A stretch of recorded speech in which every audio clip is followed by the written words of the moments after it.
Hello guys, welcome back to my new video. In this video, we'll be creating a vibrant backdrop for Janmashtami and Ganesh Chaturthi. First, take a net cloth in white color or a white curtain, lay it on a table, then start with blowing some balloons and tie two balloons together. Take someone's help here.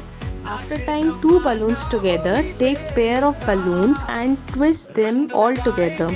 Here we have a bunch of 4 balloons. Now tie them on this wooden frame. If you don't have wooden frame at home, you can simply paste this with the help of a double-sided tape. It won't fall.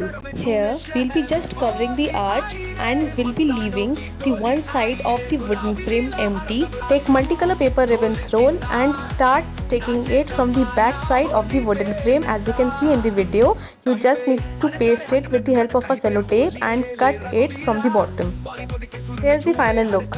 Now take some DIY paper fans, paste a tag of Radha Krishna or any tag in the center and fill the arch with these paper fans. Here I am also using half paper fans. Now take a vibrant color dupatta in the shade hot pink or orange and along with it take a nice net yellow chunni with a golden border or any other vibrant color.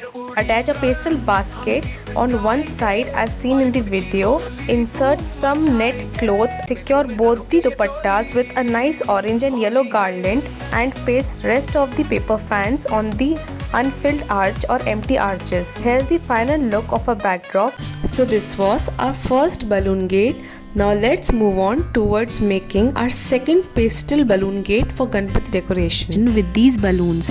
First, take some balloons of different colors and tie them in a balloon tape. Make an arch and tie them in a wooden frame as you can see in the video.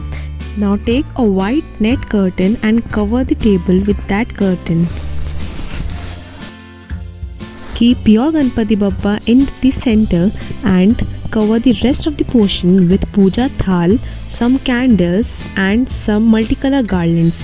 Here I have also used a chowki or a pata under Ganpati ji, or you can even use an asan. Now take a white garland and cover the back portion of the table with that white or any color pastel garland which matches our theme. And here our beautiful birthday theme Ganpati decoration for Ganesh Chaturthi is ready. I hope you liked the video. Thank you so much for watching the video so patiently. Have a nice day.